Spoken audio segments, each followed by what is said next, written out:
What does it really look like to build a micro SaaS product while you are still early in your career as a developer? Not the polished version, not the I made thousands overnight guys, the real version, the truth.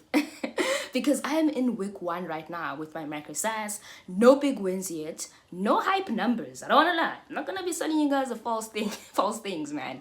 It's just clear progress, pressure, and a decision that I took to just start. And I think this is the part that people skip, but it matters the most for me, guys. Welcome back, and if you have been subscribing and watching my episode, I just want to say welcome back and thank you. And if this is your first time here, I'm a junior full stack developer, and right now I've started building something on the side. My micro SaaS product is called Clipspark. I'm not going to reveal too much about it as yet, but I will say this. It's powered by AI. And more importantly, this is me documenting the journey from the very beginning, guys, because I feel like the power in documentation, I've seen it on social media, it's very much powerful, and I want to actually engage in it as well. No pretending, no skipping steps, just building and figuring it out as I go. I reached a point where I had to be honest with myself. I was learning a lot, working on different things, touching different technologies as well, and also engaging in different technologies. But I was not building something that was mine, something that I would wake up to and actually be like, you see this thing? I built this. You see, something that can give me ownership. And that started to bother me a lot because at the end of the day, skills are powerful. I really do agree. But ownership is different, guys. So I made a decision. Instead of just consuming knowledge, instead of jumping from tutorials to tutorials, I am going to build something real, even if it's small, even if it's not perfect, just something that exists, something that I can wake up and be like, you know what, this was me. I built this thing from scratch, you know. And this is where I made what I think was one of my best decisions. I went back to basics, you know. No overthinking, no chasing the newest framework. And also, as much as I am, like, I do have the knowledge and I've been working with different type of frameworks, but I was like, you know what, when it comes to my micro SaaS, I'm building this thing. I used what I already know and what I've worked with. So it's simple tech stack. It's HTML, Tailwind, CSS, JavaScript, Node.js, Express, Firebase, JWT for authentication, and also integrating an AI APIs. That's it. No React. No heavy front-end frameworks. Because I realized something, guys. Sometimes we hide behind complexity. We tell ourselves, I need to learn this first, or I need a better stack. But really, we're just delaying starting. So I simplified everything. I went back to basic, you know, because every founder has a starting point. They first started testing something, and that gave me speed. I don't want to lie. I started seeing myself working. Now, here's the real part. Building this while still having responsibilities during the day forced me to look at my time differently. I had to actually sit down and review my schedule, my personal schedule, my work schedule. Not just say, I will build later, but actually plan it, guys, because energy is limited. And I had two priorities. One was to actually perform well where I am, which is my work. I have to perform well at work. 2, it's build something meaningful on the side. So I had to be intentional. Some days I only had 1 hour to work on this, but some days I had more, which is good. I love it. But some days I was tired and didn't feel like doing anything. But I made one rule for myself, which is do something every day. Just do something every day. That doesn't matter how small it is. Open a laptop, go to the idea that you're building. Even if it's small, fix a bug, improve a button, test a feature. Because small progress compounds daily. And I even talked about this and I touched about this on my previous episode, that small compounds, it compounds. You know, small progress compounds, I mean. Week 1 was focused on one thing, the MVP, which is a minimum MVP, a minimum valuable product. And I kept asking myself one question. What is the simplest version of this thing? Like, what is the simplest version of this that still gives value? So, Not what looks impressive, not what feels advanced, what works, you see. So I built a simple flow. You, as the user, you come in, you use the AP, you use the AI, you get a result. That's it. No distractions, no unnecessary features. That's it. You like it? Cool, you're joining the waitlist. And integrating AI into it, that changed everything, because now it's not just an idea in my head. It's something that actually responds, something that creates, something that people can use. Because one thing that you need to know when you're doing this thing, it has to be something that people need. It has to be something that people can use. And in that moment, when it works for the first time, you realize this could actually be something. I'm not going to lie. Week one also came with a lot of internal pressure. You start asking yourself, is this a good idea? Am I wasting time, honestly? Will this even work? And is this normal? You see, you ask yourself a lot of questions when you're actually building something that you really want to take ownership in. Because when you're building something from zero, there's no guarantees, guys. And here's what I actually leaned on: momentum. I actually leaned on momentum. Instead of trying to answer every question that I had internally, I just kept building. The more I kept building was the more I kept answering those questions that I had internally. Because action removes doubt faster than thinking ever will. And slowly things started coming together. Now here's something that gave me a bit of confidence. Even before launching launching anything official, guys. This one actually gave me confidence.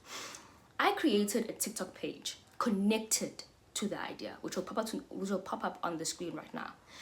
Clipspark, just on TikTok alone. I did not go all in yet. I did not post consistently yet, but it's already sitting at around 600 followers.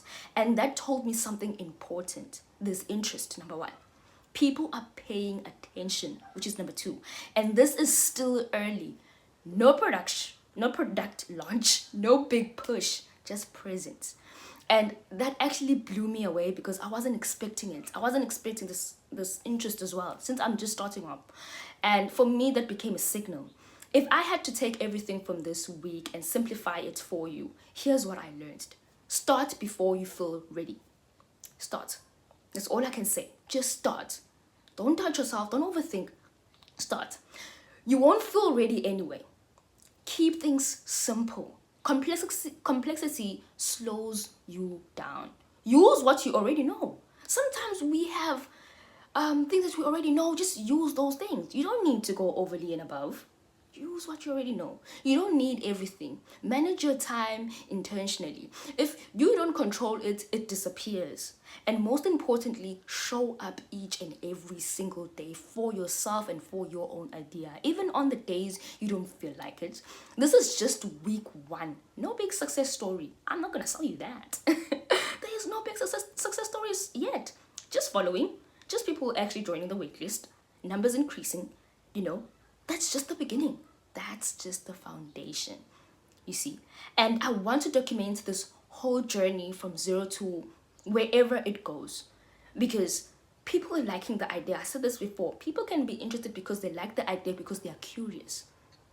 Or because maybe you're watching this right now and you've been thinking about starting something. This is your reminder. You don't need everything figured out. You just need to start,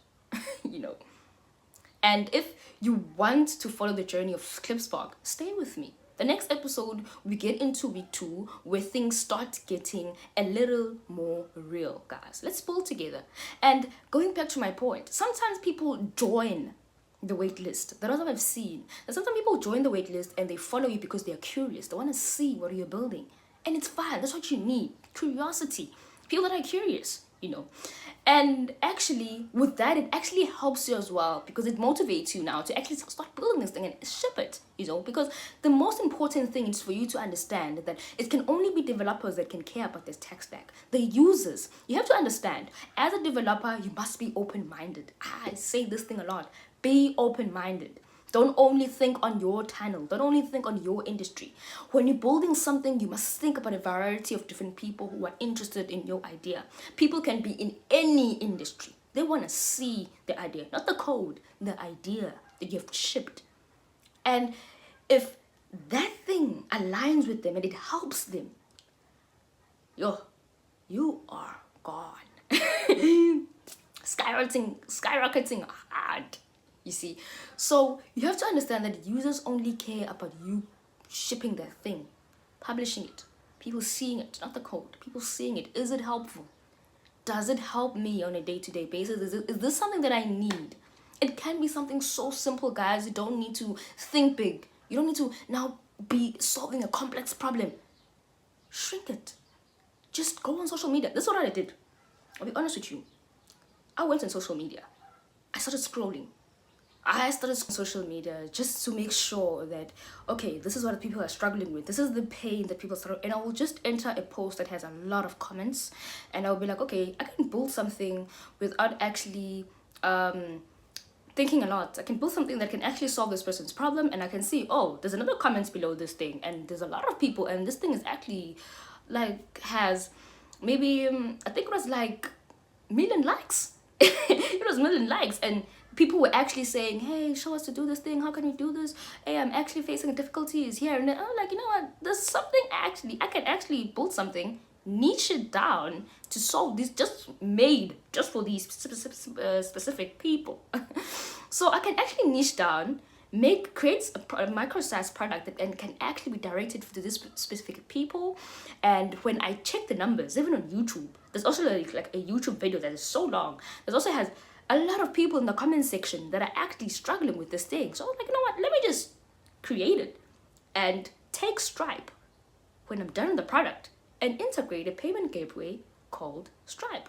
So yeah, guys, that's how I actually did it. That's how I actually had to push myself to actually, like, you know what, put in the work, research more, test it out there to the world, and everything was like that. So currently it's week 1. I'm in the building phase, still facing bugs, still facing errors.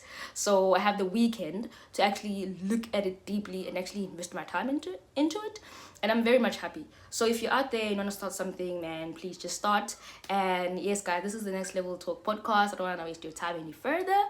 And yeah, don't forget to hit the subscribe button, hit the like button, and support. Please, I really do appreciate it. Don't take it lightly. I really do appreciate it because I also want to grow as well as this channel goes, and I want you to grow with me. I want you to see me grow, and you may never know. Like I always say, things you may never know, man. Maybe one day, I will be able to even talk to you guys out there as well. Have a constructive conversation here with me as well. So I would love that as well. You know, it's not nice talking alone and sharing my journey alone. I want to know other people, how they think, how they view the tech industry and all of those stuff. So it actually is nice. Yeah, I'm gonna tap into that type of content a bit later, but for now it's just a solo podcast, and I feel like I'm actually just doing a little bit better each and every day. I'm improving. So yes, guys, don't forget to hit the subscribe button, hit the like button. Cheers. It has been nice.